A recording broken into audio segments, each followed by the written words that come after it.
Donc maintenant, on va donc passer à cette table ronde, alors qu'on a souhaité rendre la plus interactive possible.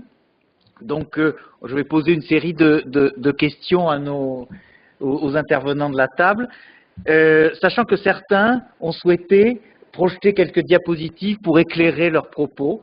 Donc, voilà, on verra si on va réussir à être dans le timing de ce point de vue-là. Voilà, alors donc dans cette table ronde, il y a tout d'abord Aperantitu Maroussa, donc, qui est directrice du département du travail social du centre de détention pour les jeunes d'Avlona, donc en Grèce, et donc que je remercie de participer à cette table ronde.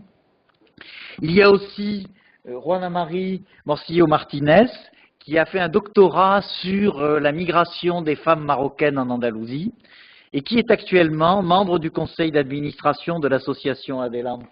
Alors, je la laisse présenter brièvement cette association, peut-être.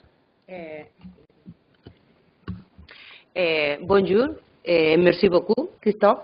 Merci beaucoup à Projet Dime pour l'opportunité de participer.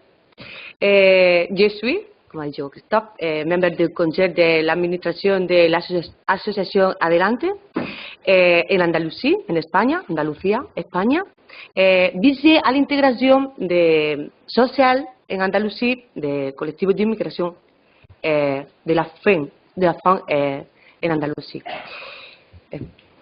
Merci. Merci. Il y a également Bruno René Bazin, donc, qui est à la fois fondateur de l'association Interservices Migrants et membre du conseil d'administration d'un réseau européen de lutte contre la pauvreté.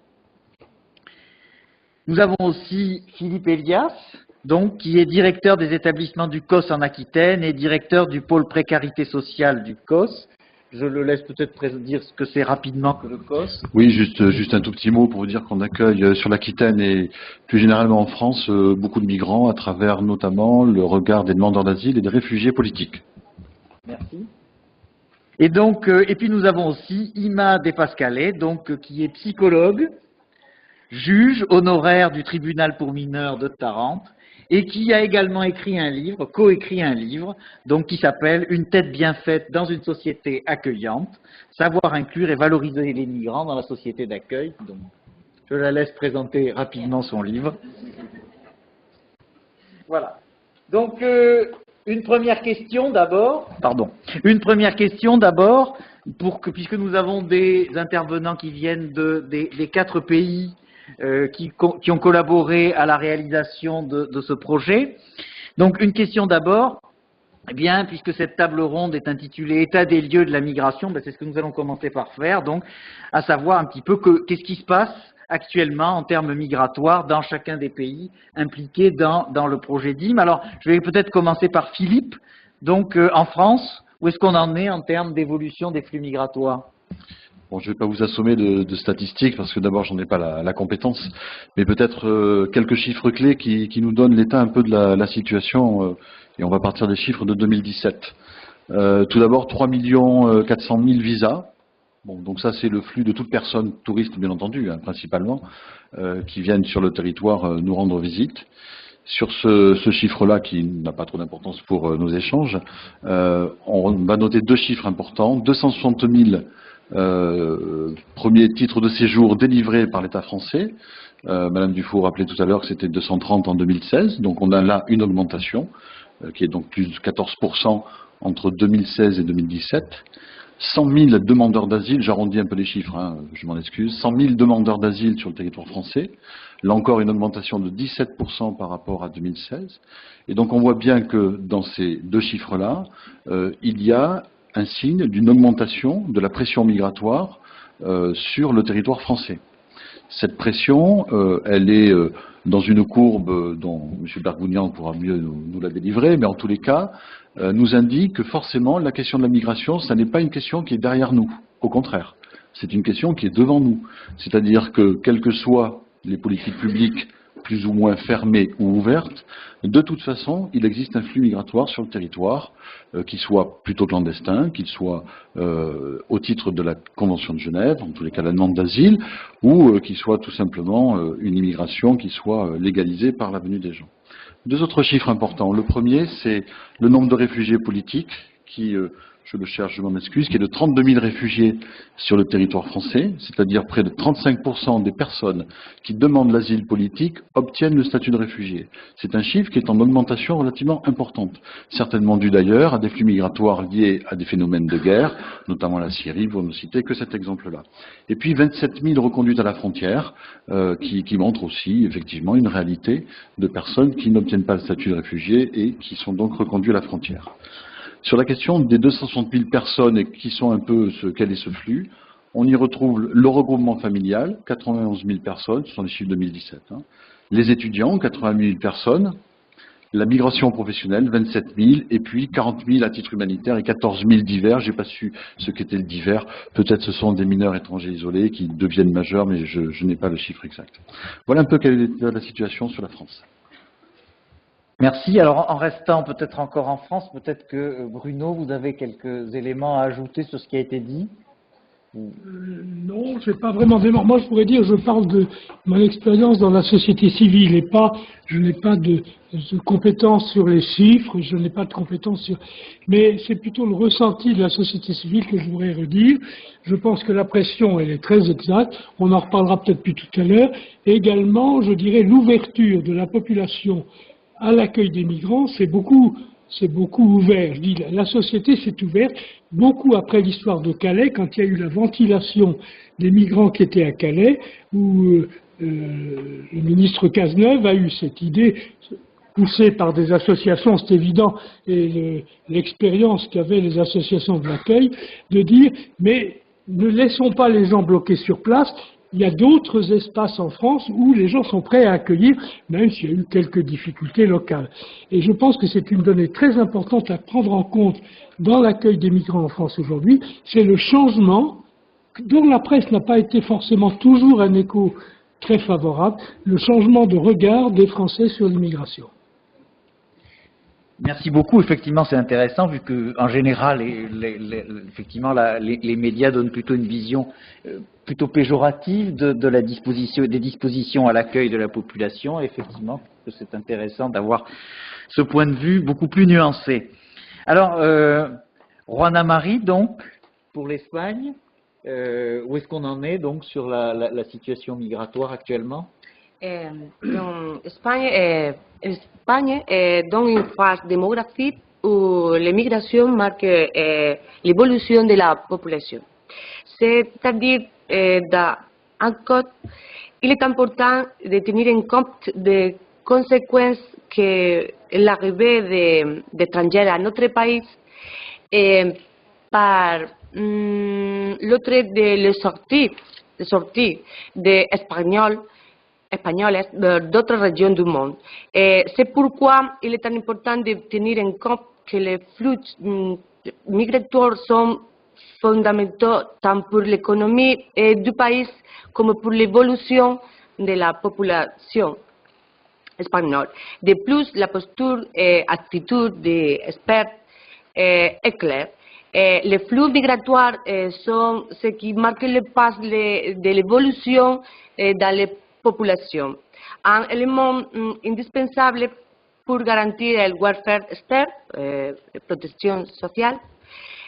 Nous ne pouvons pas oublier que l'Espagne vieillit, envejece. Por conséquent, il est très important de tenir en compte que l'Espagne entre dans une phase démographique où les migrations sont les facteurs déterminants de la croissance de la population. Nous avons dans dernière année comme conséquence de la crise économique. Et la migration va continuer. Évidemment, le rejet de l'immigration tombe avec la reprise économique. Merci. Oui, alors effectivement, c'est intéressant de voir le point de vue d'un pays où effectivement l'histoire migratoire n'est pas exactement la même que la France, vu que l'Espagne a été un pays d'émigration. Et je pense que ça peut effectivement compter dans la façon dont les Espagnols perçoivent les migrants aujourd'hui. Et puis par ailleurs, effectivement, un point très important, c'est que la crise économique, effectivement, la France l'a connue récemment, mais l'Espagne évidemment à un degré bien supérieur, et ça explique à la fois la forte variation des flux en Espagne et en même temps le degré d'acceptation de la population vis-à-vis des migrations qui finalement redevient plus ouverte avec la reprise économique, si j'ai bien compris. Oui, d'accord. Merci beaucoup. Merci. Apperantitou, donc peut-être vous pouvez nous dire quelques mots au sujet de la Grèce.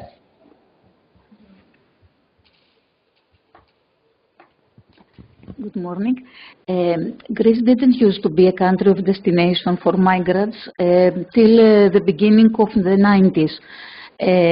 Now the recent data is that there is an increasing amount of illegal migrants, either from Africa or from Asia, mainly from Pakistan, Afghanistan, Iraq and Bangladesh, and they come through Turkey and in the Greek islands. And there is also, there are still some migrant people from Balkan countries and countries of the former Soviet Union. This is not the most recent flow, but they came more than 20 years ago, and they are still in Greece, and they are the most how can I say? I mean, they have already been at school and they have already been included, most of them, mainly from Albania. Then, Ima, what is the point of view in Italy? Okay. I have the slide number 1 for the summary. The report on international protection in Italy 2017 SPRAR document, in collaboration with the Minister of the Interior, the ANSI, National Association of Italian Municipalities, and the Citalia Foundation, had to have a European photograph of applicants for international protection in which it's evident a positive trend already starting in 2016. The more 4.8% applications reserved compared of the previous year. There was a further downturn in 2017, considering the importance of flows from Libya to follow with Italy. The first 6 months of 2017 confirmed this figure with 3.3% fewer applications compared to the same period of the previous years. The migratory crisis of 215 saw the so-called Dublino cases grow significantly, exceeding 141,000 requests in 2016, of which 45.8% concerning Italy, the main gateway to Europe, following Germany and Bulgaria. The over 4,000 transfers made in Italy came mainly from Switzerland, Germany and Austria. Merci. Alors, effectivement, alors vous l'évoquez d'ailleurs, Ima, dans votre propos, c'est qu'il y a une petite différenciation entre les pays européens qui seraient des pays présumés de transit et les pays européens qui seraient des pays d'accueil final. Alors, peut-être que ça mériterait d'être un peu nuancé, et peut-être que Philippe, vous allez nous donner quelques éléments à ce titre. Oui, enfin, c'est juste quelques éléments de réflexion. Hein. Je crois que la France est un pays qui, dans l'image, donne envie à la migration, ne serait-ce que par son engagement fort sur la signature de la Convention de Genève, et que quelque part, enfin, les migrants, c'est la France, quoi. Donc forcément, c'est une terre d'accueil, c'est un pays de l'asile, Et de fait, effectivement, on a une migration qui, en tous les cas, au titre de la demande d'asile, qui vient chercher à travers l'État français une protection, qu'on va retrouver d'ailleurs dans d'autres pays de l'Europe. Alors, sur les 260 000 personnes qui ont obtenu un titre de séjour, forcément, c'est des gens qui ont fait le choix de venir sur le territoire français, donc cela, on ne va pas commenter leur choix. Sur la question des demandeurs d'asile, il y a trois catégories. La première, c'est ceux pour lesquels la France est une destination choisie, voulu pour ses valeurs, peut-être d'ailleurs dans une image qui parfois est un peu tronquée entre l'image qu'on a dans le pays d'origine de l'État français, c'est-à-dire sa capacité à intégrer, etc., et puis la réalité. Il y a souvent, bien évidemment, des écarts qui sont extrêmement importants dans la représentation. Il y a des personnes qui sont là sur du passage. C'est d'ailleurs assez surprenant. On prend l'exemple de Calais, pour lequel effectivement c'est le point un peu de crispation, du point de passage des migrants qui passent par le territoire français pour rejoindre l'Angleterre notamment. C'est assez surprenant parce que, comme vous le disiez tout à l'heure, monsieur, à travers la mise en place des structures d'accueil sur l'ensemble du territoire français voulu par Bernard Cazeneuve, et finalement le fait d'avoir, pardon de le dire ainsi, vidé la jungle de Calais, on a quand même observé qu'un nombre important de personnes qui finalement ont demandé l'asile politique l'ont obtenu. C'est un chiffre que je ne l'ai pas en tête, mais le taux est assez important. En travers les structures qu'on a pu gérer, on a pu observer ce phénomène. Donc des personnes pour qui on disait ils sont que de passage et finalement ils n'ont rien à faire sur le territoire français, finalement ce sont des gens qui, pour la plupart, ont obtenu le statut de réfugié. Je fais aussi état de ces mineurs étrangers isolés qui étaient sur la jungle de Calais, dont un premier flux migratoire a eu des conséquences sur un bon nombre de départements, pour lequel effectivement il y a des jeunes qui étaient dans une migration de passage, mais ça n'est pas forcément le cas des adultes qui, si c'était une volonté, sont pour autant restés sur le territoire français. Voilà. Et puis il y a une immigration qui peut être aussi un peu contrainte. C'est-à-dire, il y a ces gens qui visent d'aller en Allemagne et puis qui finalement vont se retrouver en France. Et je pense notamment de ces personnes qui passent dans les hotspots, en Grèce, en Italie bien entendu, qui peut-être arrivent sur un territoire et se trouvent orientés sur le territoire français sans forcément en avoir fait le choix. Ce chiffre n'est certainement pas très important, mais en tous les cas, il y a des gens qui avaient l'intention de partir vers un autre pays d'Europe et qui vont se retrouver sur le territoire français. Ça n'est pas les mêmes problématiques en termes d'intégration et en termes d'accompagnement des publics. Alors, en fait, vous avez fait allusion à une certaine hétérogénéité finalement dans le parcours, dans l'origine, dans les trajectoires et dans les intentions des migrants. Alors, Bruno, peut-être que vous pouvez nous en dire quelques mots sur cette hétérogénéité des migrants qui sont accueillis. En France ou si vous pouvez éventuellement extrapoler à d'autres territoires si vous le souhaitez. Non, mais il y avait un chiffre, je pense, qui complétait un petit peu ce qu'on a donné pour avoir une dimension un peu européenne, c'est que il y a une chute entre 2017 et 2016. Il y a une chute des demandes d'asile en Europe, qui est quand même assez importante sur l'ensemble de l'européen. C'est 43% de moins de demandes d'asile, et c'est lié. Alors, il y a une donnée dont il faut, pour être honnête, qu'il faut prendre en compte, c'est que l'Allemagne, qui avait beaucoup reçu de migrants, ouvert ses portes aux migrants en 2015, les chiffres de 2015 ont été largement mis en 2016 et non pas en 2015. Mais n'empêche que le Bureau européen d'asile à Bruxelles indique que l'Europe a quand même diminué globalement son accueil de demandeurs d'asile. Alors c'est très variable selon les pays. La comparaison européenne est difficile, et il y a une population pour laquelle ça a été excessivement variable, c'est les Afghans. Les Afghans n'ont pas été du tout accueillis de la même façon dans les différents pays européens. Je n'insiste pas là-dessus, mais ça me semble des données intéressantes à prendre en compte pour la situation dans les différents pays d'Europe. Pour répondre à votre question sur l'homogénéité des migrants, je pense qu'il y a une première donnée à prendre en compte. Je parle de la France là. C'est quand même le parcours du migrant.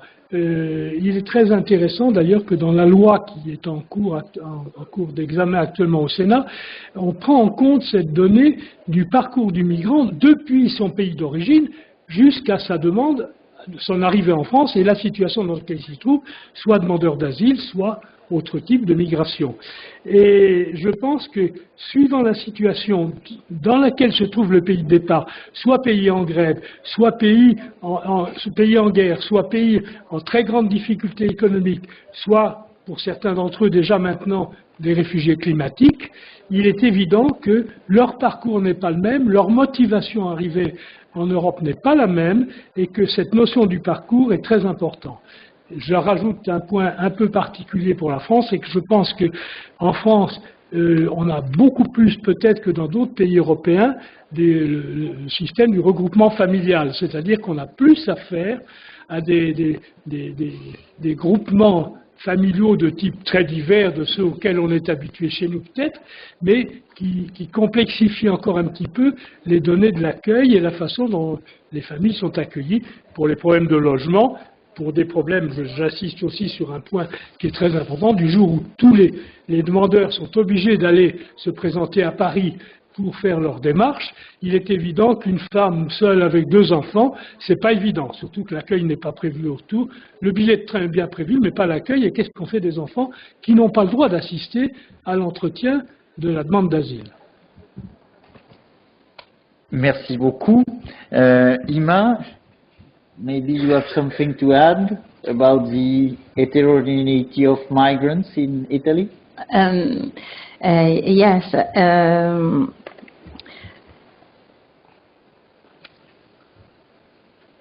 I prefer the use of the graphic number 2. Thank you. From the charts, okay. We highlight the migrants route in 2016 and 2017. Subject to the first 6 months, landed in Italy.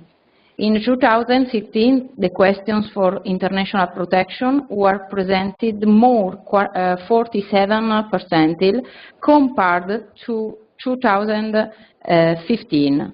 The application profile is African, of male gender between 18 and 34 years.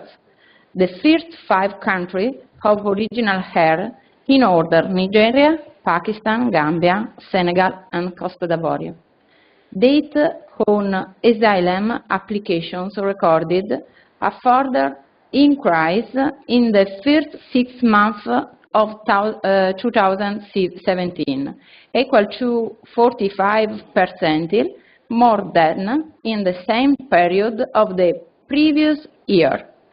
From the annual report on the presence of migrants, the Ministry of Labour and Social Policy, we describe the specific characteristics of migrants in Italy in relation to the country of origin. If I have the time, can I describe the population Nigeria and Pakistan? But if I don't have... Maybe you can tell some words about it, but for real brief time. Okay, and I have another line. If yes, the Pakistan. Okay, the Nigeria. The Nigeria is the population, the first population immigration in Italy, and in country 93,915 citizens, equal to 2.5% in the total number of non-Europe citizens in Italy. Their average age is 28 years. Predominant male component in the community where men account for 47.7%. The share of participation in the labor market is low, with a total employment rate of 41.2%. For the female component alone, it's 33%. The percentage of unemployment is significant, with 38.1%, and inactivity equal to 33.4% of the Nigeria workforce. And this is similar for the community Pakistan. And Nigeria and Pakistan, this for speaking the situation in Italian is the very much people immigrant in my country. Okay. Thank you. Alors maintenant, on a déjà abordé la situation un peu particulière des demandeurs d'asile, mais peut-être pas tant que ça sur le plan de leur insertion. Et donc peut-être que Philippe peut nous en dire deux mots. Alors 2 mots, c'est un peu compliqué, hein, mais je vais quand même essayer d'être un peu restreint, parce que je pense que sur le sujet, on pourrait faire un colloque à part entière, Muriel, hein, me semble-t-il. Hein. Bon. Alors, je vais juste... D'abord, on fait bien la différence, un demandeur d'asile et un réfugié politique. L'un demande, l'autre à obtenir est sur le territoire français. Je donne cette précision parce que il faut qu'on soit tous d'accord sur le sujet. Et on ne peut donc pas dire, pardon, qu'on traite la question de l'intégration des demandeurs d'asile. On va traiter la question de l'intégration des réfugiés politiques. Bon. En dehors de ça, je voudrais dire que par rapport aux autres migrants, ceux qui demandent, ceux qui viennent travailler, ceux qui viennent chercher une formation, la question des demandeurs d'asile pour le coup, et non pas des réfugiés, peut-être qu'on y viendra après sur les questions d'intégration, le problème qui se pose, premièrement, c'est que ce sont des personnes qui sont dans une situation d'attente d'obtention du statut de réfugié ou du refus de la demande d'asile, puisque 35% obtiennent le statut de réfugié, donc par différence les autres sont déboutés du droit d'asile. D'abord, on a un parcours migratoire, on l'a un tout petit peu évoqué depuis le pays d'origine jusqu'à la France. Et puis ensuite, on a le parcours sur le territoire français. Alors, je ne vais pas vous le détailler parce que ça prendrait trop de temps, hein, et ce serait non pas complexe, mais en tous les cas un sujet à part entière. Mais force est de constater qu'on a une moyenne de procédures à peu près, pardon pour les puristes, aux alentours de 14 mois à peu près de procédures, qui signifie donc qu'on a un temps d'attente dans lequel sont mis les gens, qui est relativement long de l'étude de la demande d'asile. Ce qui d'ailleurs oblige l'État à mettre en œuvre tout un dispositif d'accueil. Là encore, je ne vais pas le développer, et l'État a fait beaucoup d'efforts depuis de nombreuses années. Aujourd'hui, près de 60 000 places à peu près d'accueil sur le territoire français pour une demande de 100 000 places, alors que forcément ce chiffre était extrêmement bas il y a quelque temps, donc les efforts sont conséquents.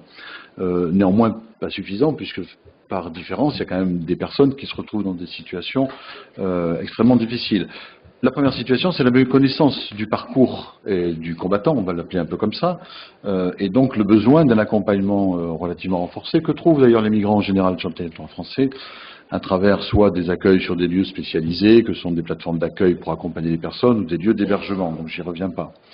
Ce qui est peut-être intéressant vis-à-vis de ce colloque, c'est de noter que cette situation d'attente déstructure d'abord la question des places et des rôles dans la famille, la question du travail, la question de la formation des enfants, alors que les parents ne sont pas forcément formés, le non-accès des parents au marché du travail. Alors là encore, pour les puristes, ils se discutent un peu, mais en tous les cas, globalement, le marché est rendu inaccessible, puisque pour pouvoir travailler, il faudrait pouvoir demander un emploi sur une liste préétablie d'emplois en tension, c'est-à-dire en général dans l'aéronautique, enfin des métiers pour lesquels il y a forcément une forte capacité technique. Voilà, donc on est d'abord sur une déstructuration des rôles et des fonctions des uns et des autres, avec des enfants notamment qui, apprennent le français, ils sont scolarisés, et fort heureusement, bien entendu, et de fait, finalement, une difficulté dans l'image de soi, et finalement une altération un peu de cette confiance que l'on peut avoir en soi, placé dans une situation d'attente, et Muriel rappelait les objectifs du colloque, que sont finalement de traiter la question de l'intégration, et puis, en tout cas du projet DIM, pardon, de traiter un peu mieux les questions de l'intégration par le lien social, enfin, c'est pas uniquement le projet DIM, mais en tous les cas, vous y faisiez référence, et forcément, cette première phase de la demande d'asile vient déstructurer, d'une certaine manière, ces points-là. Le deuxième point important, il faut l'observer, l'obtention du statut de réfugié, c'est une bonne nouvelle, mais c'est à nouveau une situation complexe. C'est une situation qui, sur le plan psychologique, est difficile. Parce que c'est finalement l'acceptation de la perte de son pays d'origine. Je ne vais pas dire de sa culture, bien entendu, c'est pas le sujet, mais c'est finalement accepter le fait que, en dehors de l'obtention de la nationalité française, qui est donc un autre sujet, qui va prendre du temps, c'est l'impossibilité de retourner dans son pays d'origine. Et c'est donc l'acceptation, finalement, le statut de réfugié, de cette perte et de ce refus. Et donc c'est une nouvelle phase qui est complexe et qui est compliquée, et qui finalement va mettre le réfugié politique, pour le coup, dans une situation à la fois déstabilisante et à la fois motivante, déstabilisante parce que il va falloir tout reconstruire. Et à partir de là, l'intérêt de votre observation à travers ces 3 ans d'études nous sont fort intéressantes pour mieux savoir comment on peut travailler. Et forcément, le point d'appui, c'est la question du lien social, finalement, pour commencer à traiter la question de l'intégration. Donc, pour m'arrêter là, parce que sinon je vais prendre un peu trop de temps, un parcours complexe qui finalement vient altérer peut-être des capacités des personnes à mieux pouvoir s'intégrer et s'insérer, et finalement le besoin que des professionnels, avec des politiques publiques qui sont aujourd'hui plus ambitieuses sur le sujet, Madame Dufour rappelait la création de la direction interministérielle qui est un signe important donné aujourd'hui sur la place qu'on veut donner à la question d'intégration. Merci beaucoup. Alors, Juana Marie, vous avez fait une thèse donc sur les femmes migrantes marocaines en Andalousie, et donc vous êtes sans doute la mieux placée autour de cette table pour nous parler de la situation des femmes migrantes et des éventuelles spécificités qu'elles peuvent avoir. Donc, qu'est-ce que vous pourriez nous dire quelques mots là-dessus? Oui. L'emploi de femmes migrantes en Espagne, en Andalucía, est lié extremadament à l'emploi domestique, l'emploi domestique. Les raisons de cette situation sont diverses, mais un marché du travail segmenté, ils sont les femmes d'origine étrangère dans ce type de postes, independientemente de son niveau éducatif, bien plus élevé que ce qui est requis pour leur poste de travail. OK? Merci beaucoup, effectivement, de nous avoir éclairé à la fois sur cette déqualification, en quelque sorte, des femmes migrantes. Alors maintenant, on a parlé de la situation des femmes migrantes. On a sous-entendu un petit peu dans les premiers échanges qu'il y avait une spécificité concernant les jeunes. Et donc peut-être on va faire un point un peu plus précis sur les jeunes. Alors je vais donner peut-être la parole à Bruno sur ce point.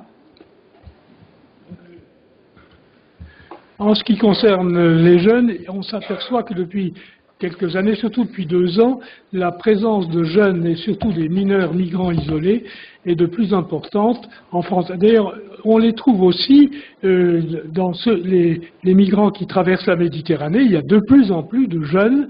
Je ne parle pas des jeunes enfants mais les jeunes soi-disant mineurs. Je dis soi-disant parce que c'est un gros problème au niveau européen. Tant qu'on considère qu'il faut déterminer l'âge des enfants par des méthodes qui n'ont absolument pas la valeur scientifique qu'on veut bien leur attribuer, il y a des injustices flagrantes qui se posent, peut-être pas en très grande quantité, mais quand même importantes, parce que la frange de jeunes qui arrivent seuls sont surtout des jeunes qui sont entre 15 et 18 ans. Je n'en dis pas plus pour l'instant, il y aura peut-être d'autres questions après. Je voulais insister sur un point aussi, c'est qu'on s'aperçoit dans les centres d'accueil où il y a beaucoup de jeunes migrants qui sont pris en compte, qu'énormément de jeunes migrants viennent pour des raisons liées à leur homosexualité. Et beaucoup d'Africains aujourd'hui jeunes viennent en France pour cette raison-là, parce qu'ils sont pourchassés chez eux. Et en particulier à Montpellier, où il y a un travail qui est fait depuis des années par une association qui les prend en charge. N'ose pas trop en parler parce que c'est un point délicat, même pour l'accueil dans la population française. Merci beaucoup. Peut-être un complément, Philippe? Oui, c'est aussi un sujet qui nécessiterait un colloque à part entière, parce que c'est un sujet compliqué qui est éminemment sur les débats. Madame la vice-présidente n'ignore pas ce sujet au conseil départemental. Ce qui peut peut-être être mis en éclairage aujourd'hui et en lien peut-être avec les échanges. D'abord, 25 000 demandes en 2017, c'est un flux très important. On a là effectivement, vous le rappeliez, monsieur, la question de la définition de la minorité, sur laquelle je ne vais pas m'étendre, mais il faut observer qu'à travers un flux migratoire qui existe, et pour des jeunes, je vais dire volontairement jeunes, quel que soit l'âge, c'est-à-dire la minorité ou pas, l'âge réel, la migration de ces jeunes peut passer par la déclaration de la minorité, qui finalement peut faciliter parfois cette migration. Alors, rechercher la minorité ou la majorité, c'est certes un débat, mais ça ne veut pas dire qu'il n'y a pas de précarité chez les publics qui se présentent sur le territoire français. Et ça ne veut pas dire qu'il n'y a pas un besoin d'accompagnement de ces publics. Simplement, c'est quelle compétence? Est-ce qu'on est sur la compétence dite aide sociale à l'enfance parce que c'est de la minorité et que selon les articles et les lois, ils relèvent de cette protection-là? Ou est-ce que finalement ce sont des jeunes qui sont plutôt majeurs et qui de fait n'ont rien à faire dans la protection de l'enfance parce que ce serait dévoyer cet objectif-là et ce travail-là? Voilà, donc ça c'est une réelle question. Elle occupe beaucoup à la fois les départements bien sûr et qui voient leur politique d'accueil d'aide sociale à l'enfance exploser par l'accueil de ces publics. Ça pose une question aussi de travail éducatif à travers les dispositifs que l'on peut gérer en Gironde ou dans les Pyrénées-Atlantiques ou dans d'autres lieux. On voit forcément un travail éducatif qui est décalé, qui forcément doit s'adapter à cette situation particulière et qui doit forcément avoir un regard encore plus comment dire, particulier en lien avec cette question de la migration, pas uniquement. Il faut travailler en fonction des projets des jeunes. Bon, voilà, ça c'est un élément important. Et puis le dernier élément, c'est un sujet qui arrive au moment de la majorité. Alors là, pour le coup, en termes de formation. Et tout le projet que vous avez pu mener pendant 3 ans de travail et de recherche nous oblige à réfléchir dès à présent à la question finalement de l'accompagnement de ces jeunes qui, à leur majorité, ayant bien souvent obtenu une scolarisation, un contrat d'apprentissage, quelque chose qui crée du lien finalement avec l'État français, qui est aussi un moyen, au-delà de la volonté d'apprendre, de pouvoir rester sur le territoire français, questionne la problématique de la formation de ces publics-là. Et Emmanuelle Ajon, vice-présidente du département de la Gironde, évoque avec intérêt la question de travailler sur la question de la formation de ces publics qui arrivent demain. Quand je dis demain, c'est vraiment maintenant, pour lequel il faut ouvrir vos organismes de formation, ouvrir des actions de formation pour accompagner ce public qui est conséquent. Je n'ai pas le chiffre, mais c'est pratiquement plus de 800 jeunes qui sont sur le territoire girondin, si je prends ce territoire-là, et avec un objectif aujourd'hui de continuer à créer des places parce que le flux arrive encore. Merci. Ima, Yes. maybe you want to add something about youngsters? Yes. In Italy, the minor present surveyed at 3 April 2018 are 30,420. Most of those are male. There is a higher incidence of immigrant minor unaccompanied foreign minors, 17 years old, 60%, while only 0.8% are children. More 17-8 minors age. 8.2% of foreign minors are in Nigeria, followed by minors in Eritrea and Albania, and so on. I have the slide for disease described, but no problem. The minor foreign war ends Italy, even if illegally. Recognizes all the rights granted by the New York Convention on the Rights of the Child, which states among its principles that all decisions concerning the minor must be considered as a priority the best interest of the child. The Italian state guarantees protection through placement in a safe place for the child, such as authorized facilities or family identified and selected according to correct regulation, age and characteristic of the child. Yes. The juvenile court opens a file of protection in the interest of the minor in which the legal guardian is opponent, the assignment of the minor to the social service for the monitoring interventions of the individual education project, that the RESEPT facility team or family intent of employment in the exclusive interest of the child. The authorized facilities or the family was the task of granting social, psychological, health and legal assistance, also through linguistic cultural mediators. Enroll the child in the National Health Service and in the schools or the training center. The Juvenile Court, the first reception center, the reliable females. The schools, the training center, work on the net contributing to the realization of an individual education project aimed at assuring the integration and optimal development to the foreign minor non-accompanied. Unaccompanied foreign minors in Italy who have integrated better and more easily are those welcomed by the families, who have become available to host and grow up in their home the child.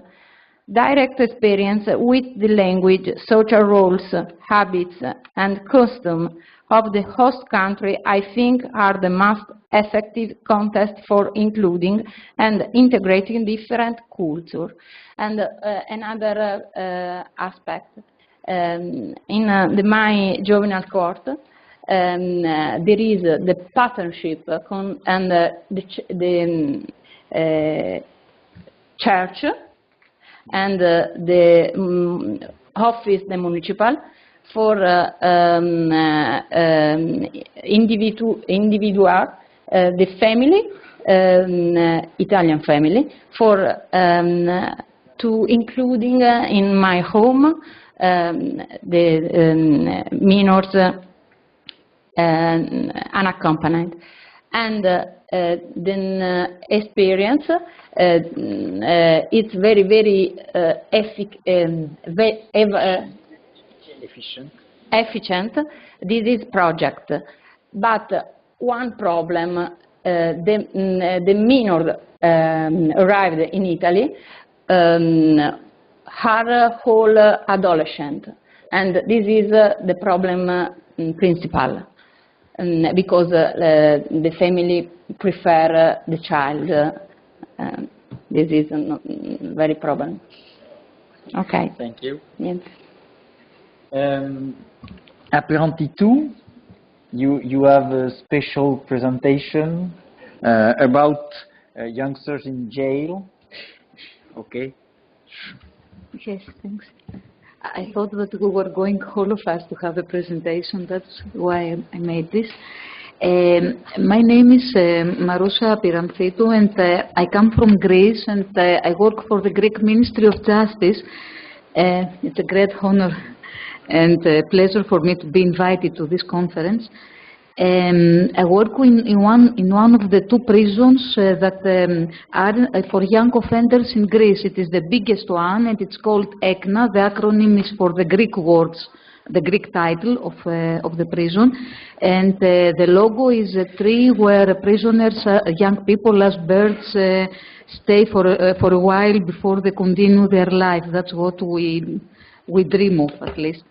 So my work experience is with a specific category of young migrants, and the difference to what we have already told is that we try to promote the inclusion of people who have already been excluded. So is there hope in this? What we can do? When we speak about a prison, we all have some sentiments. I don't know if you have played this game, but and I don't know if anybody of us knows a person who would like to be inside prison, even in a game. Ex-prisoners face marginalization, stigma and discrimination regardless their status as migrants, refugees or even natives. These words are words of a young man who was Greek. He was in Avalona prison, and this is the photo. He took part in a research we did, and it is important that if a Greek person feels so marginalized and isolated, a migrant may feel even worse. Before continuing, I want to show you some information on matters that are connected somehow to the program. When we see official data on crime statistics, we need to be very careful because they have different ways to be read.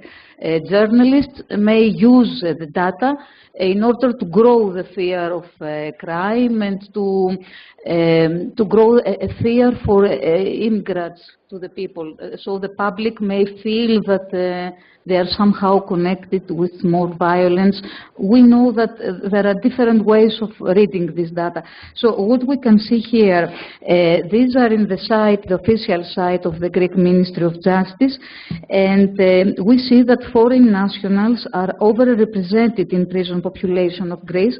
The table shows the total number of inmates and the number of foreign inmates the last 2 years, and as well as the equivalent numbers a decade ago. So we can see that about half of the inmates are foreigners, when the number of non-national citizens in Greece is not the half. So what this over-representation mean? Is it, for example, I guess that we all know that this doesn't mean that foreigners commit more crimes. We know that sometimes they are victims of crime. Also, people tend to overestimate the relationship between migration and criminality. It's a basic knowledge in criminology that in prisons one can see the already marginalized part of population because they are more vulnerable and more likely to be arrested, convicted and sent to prison. Because statistics ignore the so-called white-collar crimes, the crimes of enterprises, economic crimes, and also they ignore all missing data on unreported crimes. For example, a native is more likely to know how to hide himself, and while another person who lives in the road may not know. Also, the way that the judges sometimes take the decisions affects the data we have. For example, when you go to court, you need to explain, in order not to be inside prison awaiting trial, you need to show that you have a steady work, a steady place to live, that you have family relationships and things like this, that a person who has just come to Greece doesn't have. So we need to be very careful, okay, but the official data are the only ones we have. That's why I saw. What is a prison? We said before. We already know what is called as pains of imprisonment, because the deprivation of liberty is very difficult, especially when linked to more negative experiences. For example, there is deprivation of goods, services, of heterosexual relationships, deprivation of autonomy, of security, or even health issues. And migrants face even more problems. For example, they have problems with documents or with access to justice, especially when they don't know the language. But even in this difficult environment, even this environment can be challenging at giving opportunities to people in risk of exclusion. You see a photo of a chess tournament, but we're going to talk about other educational and training activities. There are 32 prisons in Greece. The most of them are for adult males. Because the majority of prisoners are male, there are only 2 prisons for women and girls, 1 for juvenile offenders and 2 for young people. The one is at Avalon and the other is at Volos. We work with people between 18 and 21. All the prisons offer some creative activities, and most of them are education activities. When we speak about prison education, we need to have in mind the recommendation of the Council of Europe, which defines prison education not only as I mean, it doesn't connect it with academic subjects, but it makes prison education in its wide sense.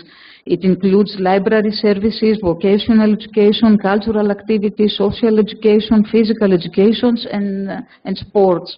So these activities are in almost all of the prisons, but I speak about only young, about only Avlonas, Ekna Avlona. There are 216 inmates, and about half of them are foreigners, and even the Greek ones are from already marginalized groups of people. For example, the Greek Romas. They have many difficulties. They come from dysfunctional families, and they had problems with drugs, most of them, and problems with education, or they have dropped out. But also the majority is low qualified. There are migrants, for example, from Albania, who have already finished high school, and they study at a higher level in public technical colleges. What activities there are inside? I talked before about education activities, but you can see also some counseling programs, healthcare services, and others. About education, there is formal education programs. We have primary school, secondary school, and students in the Greek universities and technical colleges with distance learning. And they all belong to the Greek Ministry of Education. I mean, this is formal education, and it is the same, exactly the same, like what is offered outside prison for the same age group. It is considered as very important from the prisoner, because it helps them not only to learn the language, and but also to build high self-esteem and self-worth, to have some motivation for personal change, and to combat some barriers that they may face outside. And also there is informal education programs. There is an institute, a public institute of vocational training. It lasts 2 years. And there are some workshops lasting 1 year each. The one is in aluminium constructions, and the other is in agriculture. And short-term barista workshops, because we have young people who have asked for it. We have applied to all coffee companies, and some of them have already answered. So they have started. They also learn how to work in certain places, for example, preparing food for the other prisoners, or serving in the maintenance of a prison, and gain some skills that may be useful for them outside. But most of all, we focus on support programs, because education is very nice, but they have many problems outside. So not only education can help. There are 3 social workers and 2 psychologists in our prison, and also some collaboration with volunteers, NGOs, and other services, and group work in order to help people who have problems with drugs. There is a program for drug addicts inside every day for whoever wants. There are some other counseling programs and information about access to social services, health services, to public administration. We have worked in a book that is called Before Release, and we teach it in small groups with many information about NGOs outside that help. And also there are other activities, arts and cultural activities, to support personal and educational development. If you see here, there are some concerts and many, and also some theatrical activities, but in the last 2 or 3 years we have started also storytelling activities, and it was very important for us because we realized that folk tales help social inclusion, because folk tales are common in many countries. So they help, they promote intercultural understanding, because they focus on common things we have. I mean, common values, So we use traditional folk tales, and this is a storyteller, the person you can see in the middle. Also, there is a theatrical, we have a drama group and a music group, Homokratumenus, and they give concerts also outside prison. In the middle of the pictures, you can see them giving a concert in the court. Not only for judges, but anyway for people outside. We send invitations, but they also give, the drama group also goes to other prisons to show their work outside, or invite people from the outside community to come and see their work. We have built an informal network of volunteers and people who help us. We believe that the involvement of outside community might be very positive to all. To the prisoners, it shows that they are not, there's not prejudice from all community against them, that all the community doesn't reject them, but also it helps because when many people come to prison, then it is a less dark place. And prisoners have also the chance to introduce themselves with another identity. They are not only negative, they don't have only the negative identity of a prisoner, but they have also the positive identity of a student. So all these programs are not only for migrants, and they don't focus on migrants, but they are for all the prisoners. But we have seen that when there are many chances, then many more people have something that they may like and that it may help him in a certain way.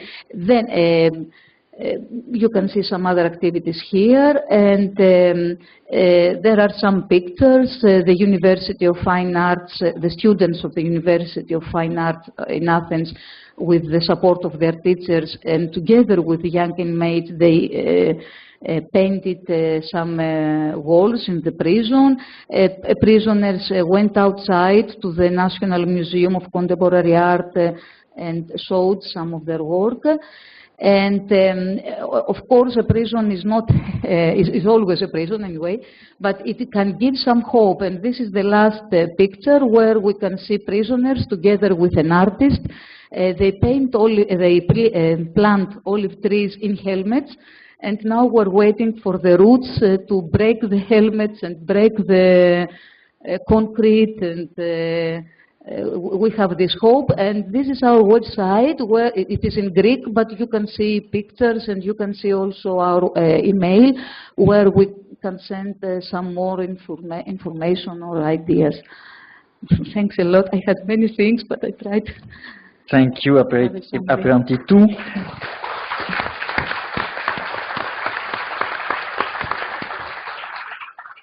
So, jail can be also an opportunity to access to training in Greece.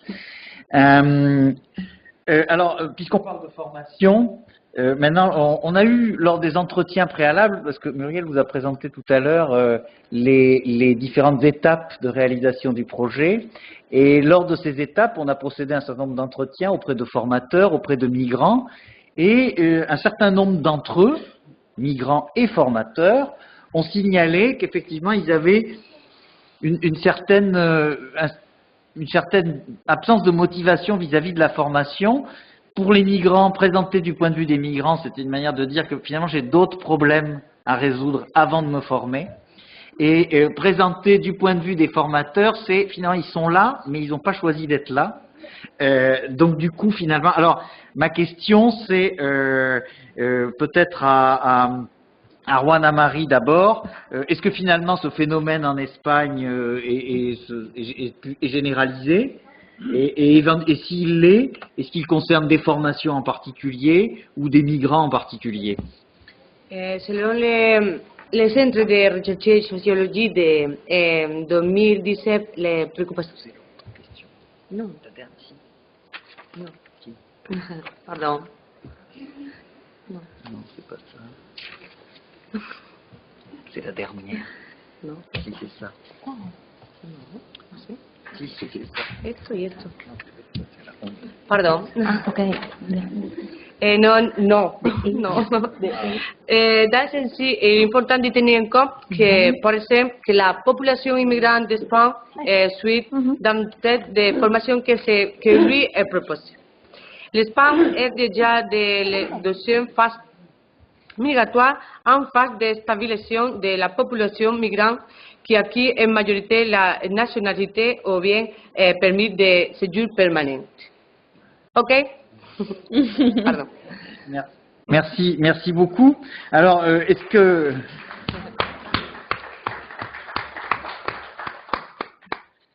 Alors, peut-être pour compléter ce point de vue, Ima, what is the role of training in reception of migrants in Italy? C'è un po' spiazzato. Ci stai bene? No, the tense. Tense. Ah, caspita. C'era un po' spiazzato. And the Italian education for all children age 6 to 16 is monthly. Law number 296. The instruction given for at last 10 years is compulsory and is finalized to allow the attainment of a secondary school diploma or a professional qualification lasting at least 3 years within the 18 year of age. The formative obligation is different. That is the right duty of the young people who have completed the compulsory education to attend training activities up to the age of 18 years. This law is applied to all minors present in Italy. Starting from the age of 16, foreign minors who have not yet completed the education obligation can be admitted to the frequency of the Provincial Center for Adult Education, CPA, offering Italian course, but also cultural activities, education, and training for adults, and elements of civic education, and the rights and the duties of the citizen. The CPI achieves the objective of social cohesion and the creation of development opportunities also through collaboration with employment centers or other employment agencies, accredited body for vocational training, and the regions. Business in particular play an important role in the process of integration and employment, offering internship and traineeships. Okay. Je vais peut-être laisser la conclusion à finalement une interrogation un peu prospective, à savoir comment évoluent les opinions, les politiques et les dispositifs d'accueil des migrants en Europe aujourd'hui. Alors, les dispositifs d'accueil, on en a un petit peu parlé. Les politiques, on en a moins parlé. On a parlé aussi des opinions qui finalement apparaissent peut-être moins caricaturales que ce qui est parfois présenté. Mais donc, je vais peut-être laisser la parole donc à Bruno pour nous parler des nouvelles lois et des opinions et des politiques donc qui sont amenées à être mises en œuvre. Parmi les événements, je dirais, que nous vivons tous les jours, il y a quand même ce projet de loi dont le titre exact, je le reprends parce que c'est important, c'est pour une immigration maîtrisée et un droit d'asile effectif. C'est vrai que les termes ont été pesés et que ce projet de loi pour la France va être quelque chose de très important. Il y aurait besoin peut-être de plus rentrer dans les détails pour raccrocher ce que je voulais dire à ce qui vient d'être dit précédemment. Je pense qu'il faut prendre en compte dans le parcours du migrant les compétences qu'il a en arrivant et qui ne sont pas forcément les compétences dont nous imaginons avoir besoin. Il faut prendre les problèmes de la langue, bien entendu, et je crois qu'il est très important que dans le projet de loi, on envisage d'augmenter très sensiblement le nombre d'heures de langue qui passerait de 300 à 600, voire même plus dans certains cas, parce qu'on s'aperçoit que l'apprentissage de la langue est quelque chose d'essentiel pour une insertion. Par contre, il y a quelque chose qu'on n'a pas assez prévu peut-être sur ce point-là, c'est le fait que la langue doit être adaptée aux besoins et aux compétences du migrant. Quand on apprend la langue telle que certains l'apprennent aujourd'hui dans les cours d'apprentissage du français, et qui ne passe pas par le français langue étrangère, mais par le français tel que nous le concevons, avec une grammaire, avec des déclinaisons hautes, c'est pas ça de ce dont a besoin le migrant, puisque ces trois objectifs prioritaires sont d'abord la recherche de travail, le logement et les problèmes de santé. Donc, je pense qu'il y a une grosse réflexion à faire au niveau de la formation sur l'adaptation des modules de formation à la langue, aux besoins immédiats du migrant et à son insertion. Comment va se faire l'insertion? Plus par une langue à usage professionnel que par une langue qu'il apprendra petit à petit en vivant dans ce pays d'accueil. Pour venir donc sur la loi en cours, il y a des progrès importants qui sont faits, même si certaines associations ne sont pas totalement satisfaites, et c'est normal. Il y a en particulier le fait qu'on raccourcit le délai d'instruction des demandes d'asile. Alors, on peut avoir un regret quand même là-dessus, c'est que si la procédure est raccourcie, il faut quand même qu'on veille bien à écouter le migrant dans tout son parcours et dans tout ce qu'il a à dire. Et c'est fort dommage qu'il soit obligé, dans un délai très court, d'obtenir la traduction en français de son récit. Il devrait être admis, ça peut être que dans les 300 pages d'amendements qui sont au Sénat, il y en a dedans, et il y a certains qui concernent ce point-là, on arrivera à obtenir qu'à l'OFPRA, on puisse accepter la présence d'un interprète qui traduirait le récit de la langue d'origine faite par le migrant qui aura eu le temps justement de se reposer en arrivant pour avoir un moment de décompression, et puis pouvoir exprimer dans sa langue son parcours, et qu'on ne lui demande pas de faire traduire en français par des gens qui ne l'ont pas rencontré souvent et qui ne peuvent pas suivre ses motivations profondes. Reprenons le migrant comme un être humain et pas comme un numéro dans une administration et avec des règlements.